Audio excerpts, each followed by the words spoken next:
Hey guys, welcome everybody. I am pretty excited to announce the results here. Give me a quick minute to get everything ready. I have the result.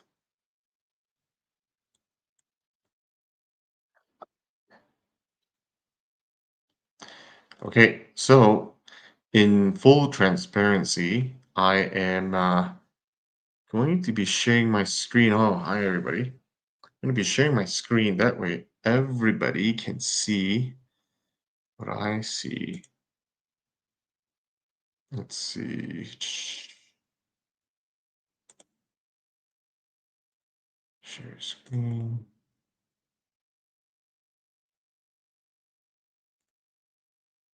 Share entire window.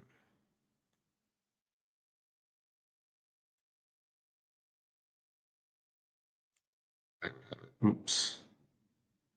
What's going on, Mr. Dexter? Great. Okay. So, couple of things.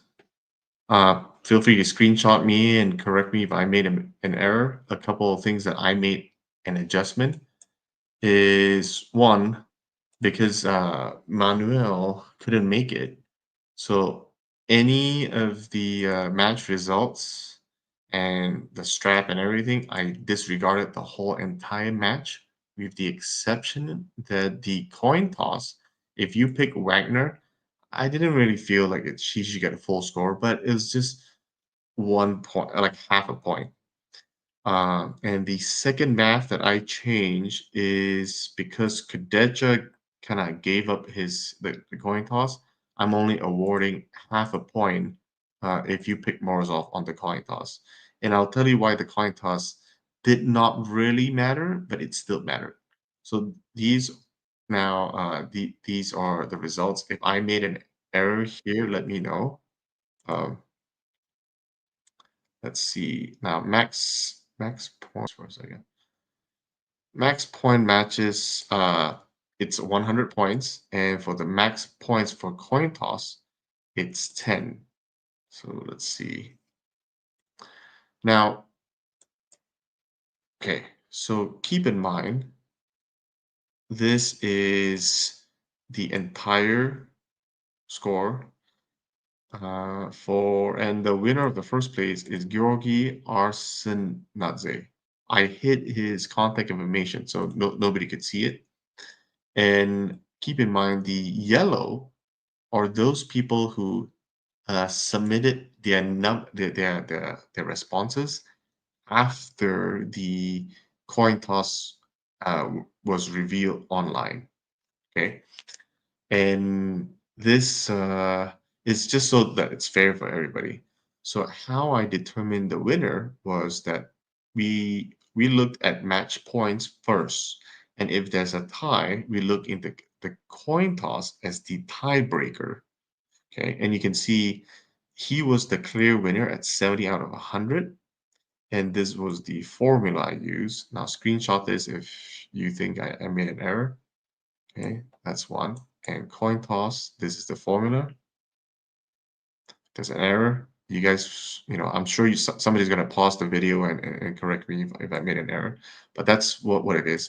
Now, it's very clear that our first place guy had no competitor, so he automatically gets a free plane ride, right? Free air ticket, hotel, and a VIP pass to an EVW event from anywhere.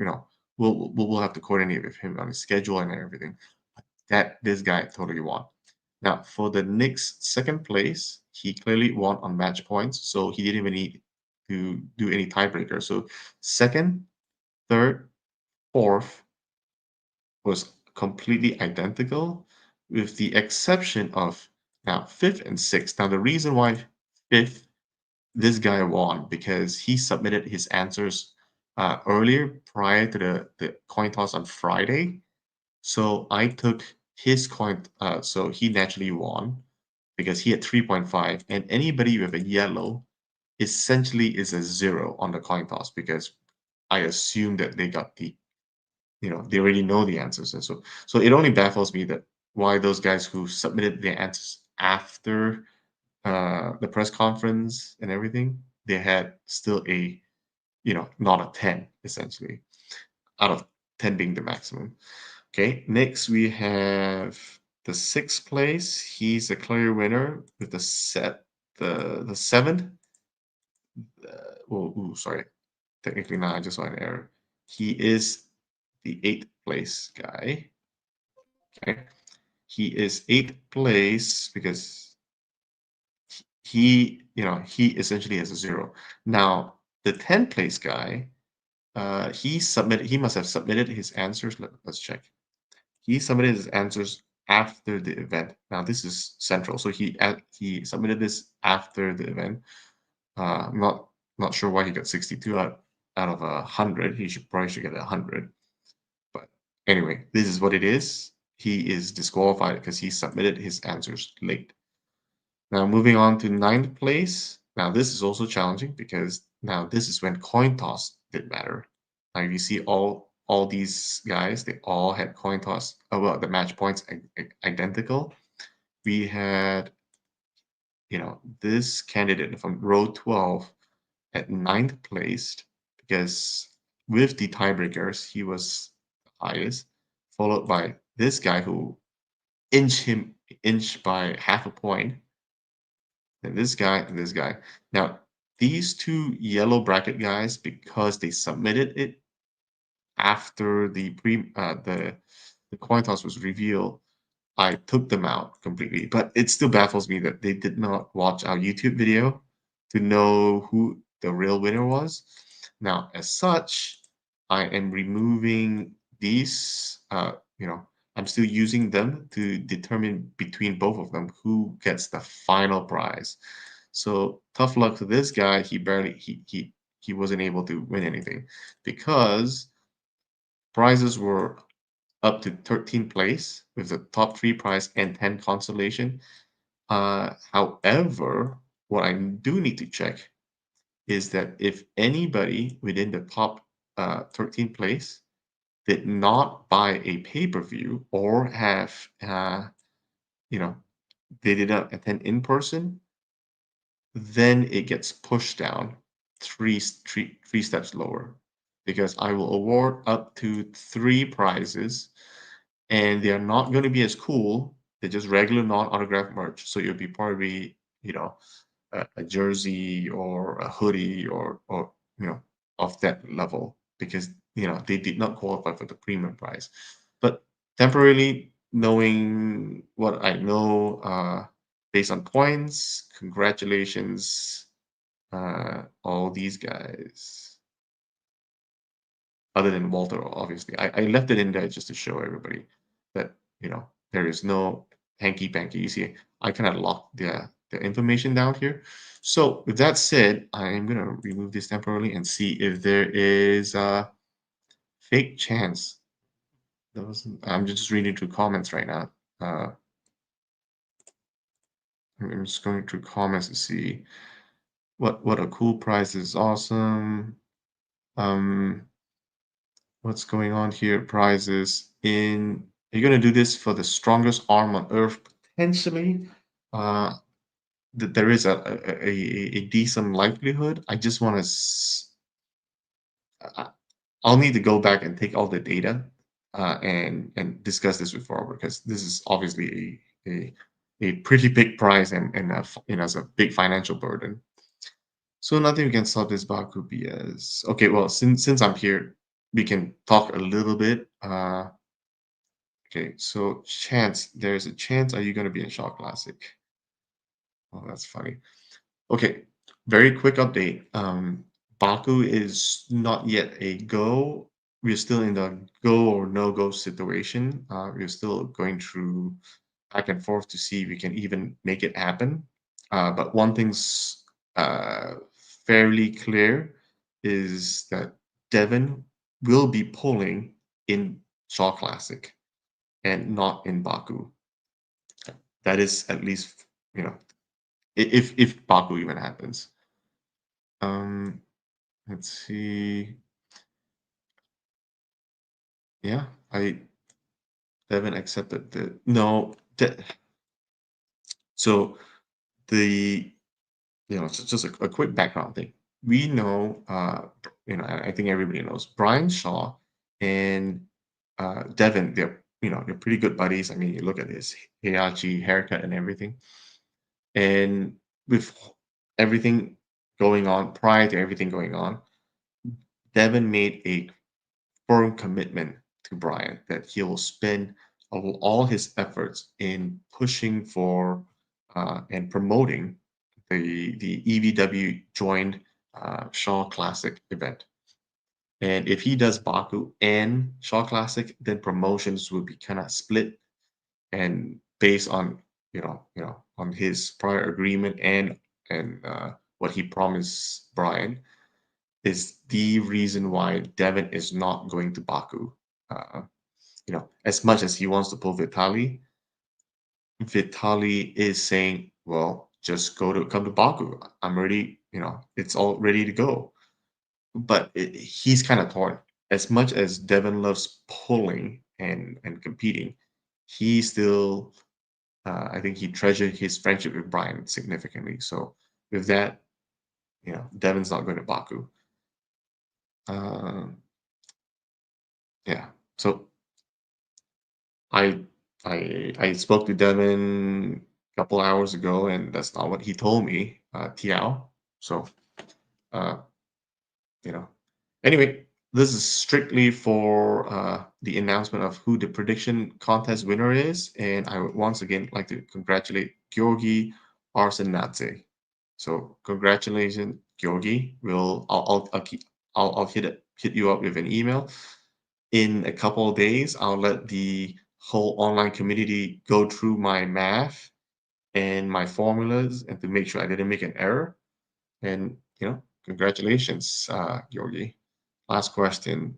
Do we have a visa Vitalik? Okay, so uh, we have we have confirmation. We called the senator's office and we pull all the strings we could get, and they confirmed that even for a Russian, we could get him a visa.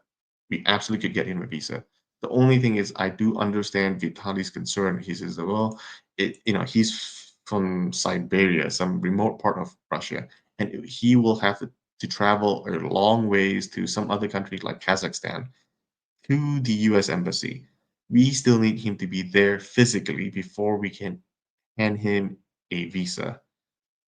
But if he doesn't want to go through that process, it might be a little bit challenging. He's telling Devin, why don't you get your butt to Baku, and then after Baku, he'll go apply for a visa for a future match in the United States. So there's that going on. But you know that's something we have to do. Um, well, I don't want to make this a really long video. Thinking about it, Ingen says you knew about Baku being confirmed. No, no, absolutely not. Absolutely, it'd be ridiculous for us to mess around and play games with Brian Shaw. We absolutely do not want to play games with Brian Shaw.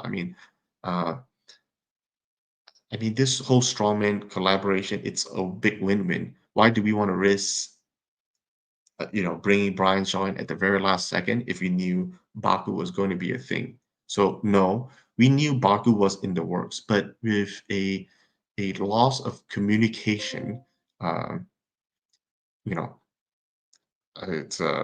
Robert couldn't get confirmation. There was kind of a radio silence with Robert not being able to confirm. We were getting really, really nervous on Friday night because typically we announce the following event venue on Saturday in our main event. And because of that, we had to do what we can for self-preservation, which is to grab onto the next thing we could hold on to. And when Brian Shaw offered, a collaboration, we're like, yeah, let's do it. So that's kind of what we did. I wouldn't throw out Baku out of the whole equation just quite yet. There is still a very distinct possibility that we will do it. We don't mind doing it, honestly, but we'll have to be really, really careful, and we'll be spread really, really thin on in management. But it's still up in the air. There's no confirmation one way or the other. So The Yeah. Okay, guys. I okay. So one more quick thing. One more quick thing. On Tuesday evening, we will be having an AMA session with some of our refs. So I believe Luke Polcher has already agreed to come on to help answer questions. So you guys can ask questions about anything ref related. And Bill, I believe, should also be available. I'm still getting confirmation if Crystal can make it, but the whole idea is we want an open dialogue where you could ask, you know, deep questions and questions that has been bothering you for the longest time directly with the revs. Most of the time, revs are kind of up, a second thought, but I think in order to be more transparent about, how rules are made or how calls are made, let's have the refs. Nobody can answer it better than the refs themselves. So, uh, okay. Well, either way, I'll see you guys tomorrow. Well, maybe not tomorrow. Yeah, I'll see you guys tomorrow evening with the refs. Have a good day, guys.